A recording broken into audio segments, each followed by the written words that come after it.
સરદાર પટેલના જન્મસ્થળ કરમસદથી શરૂ કરેલી 12 દિવસની સરદાર વલ્લભભાઈ પટેલની 150મી જયંતિ નિમિત્તે સરદાર @150 યુનિટી માર્ચનું ભવ્ય સમાપન એકતાનગર સ્ટેચ્યુ ઓફ યુનિટી ખાતે થયું હતું।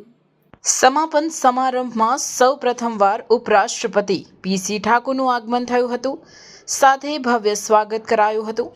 આ પ્રસંગે કેન્દ્રીય મંત્રી મનસુખ માંડવિયા, રાજ્યપાલ આચાર્ય દેવવ્રત, केंद्रीय राज्य मंत्री रक्षा खड़से तथा भरूच छोटाउदेपुरना सांसद नांदोद विधानसभा धारासभ्य डॉक्टर दर्शनाबेन देशमुख उपस्थित रहा हता। मंचस्थ महानुभावों स्वागत करायुं हतुं। नर्मदाना इतिहास में सौ प्रथमवार उपराष्ट्रपति सीपी ठाकुर उपस्थित रहा। उपराष्ट्रपतिए सरदार पटेल ने राष्ट्र ने एक अखंड भारतना आधार स्तंभ गणाव्या हता। वडाप्रधान नरेन्द्रभाई मोदीનું એક ભારત શ્રેષ્ઠ ભારત અને અખંડ ભારતના સ્વપ્નને સાકાર કર્યું હોવાનું સરદારને સૌના પ્રેરણા સ્ત્રોત ગણાવ્યા હતા। તો રાજ્યપાલ આચાર્ય દેવવ્રતે અંગ્રેજ સમયમાં કિસાનોએ ભોગવેલી યાતનામાંથી મુક્તિ અપાવનાર અસરદાર સરદારના પ્રસંગો યાદ કરી દેશને એક સૂત્રના તાતણે બાંધનાર સરદારને યાદ કરી આજના ભારતને સરદારની જરૂર હોવાનું જણાવ્યું હતું।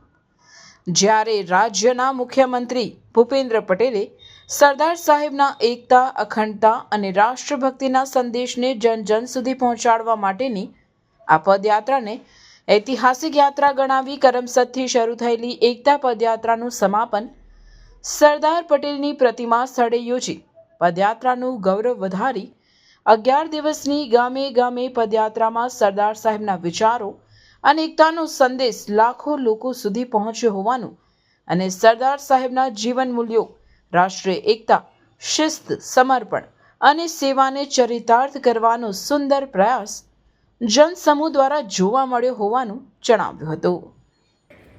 વિશ્વ એકતાની યશસ્વી પરામર્શ નરેન્દ્રભાઈ મોદીના નેતૃત્વમાં આ વર્ષ જનજનના રાષ્ટ્ર ગૌરવને ઉજાગર કરવાનું વર્ષ છે।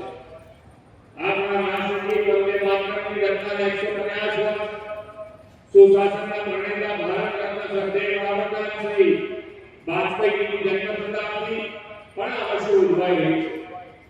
તેમની પ્રેરણાથી આદિજાતિના ભગવાન બિરસા મુંડાજીની 150મી જન્મજયંતિ રાષ્ટ્ર કક્ષાએ ઉજવણી પણ થઈ અને આજે સરદાર સાહેબના એકતાના વિચારને વિશ્વભરમાં પ્રસારિત કરવાનો આજનો આ અવસર છે। આપણા સંવિધાનના અંગીકારના 75 વર્ષ પણ પૂર્ણ થયા છે।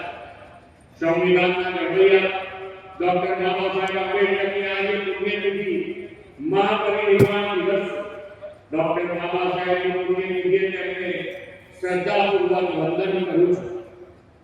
ડોક્ટર બાબા સાહેબે સૌ નાગરિકોમાં વ્યક્તિનું ગૌરવ અને રાષ્ટ્ર એકતા અખંડતા સુદૃઢ કરવાની बंधुत्व विकसाव और संकल्प बनाने आरूप में आया और देश में अंग्रेजों के खिलाफ बोलने की हिम्मत नहीं हो रही थी।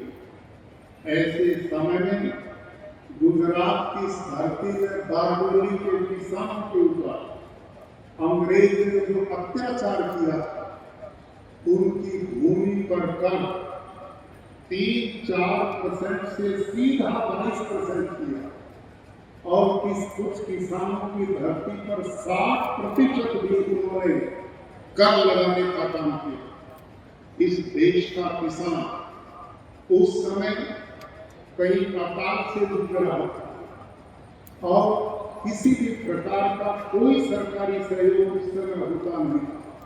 हम सब इस बात को जानते हैं, अंग्रेज केवल देश को लूटने के लिए आया था, अपना साम्राज्य शाश्वत ढंग से स्थापित करने के लिए उसने देश को गरीब बना दिया था और किसान जो लोगों को अन्न देता था उसको भी भूखों मरने की परिस्थिति में पहुंचा दिया था।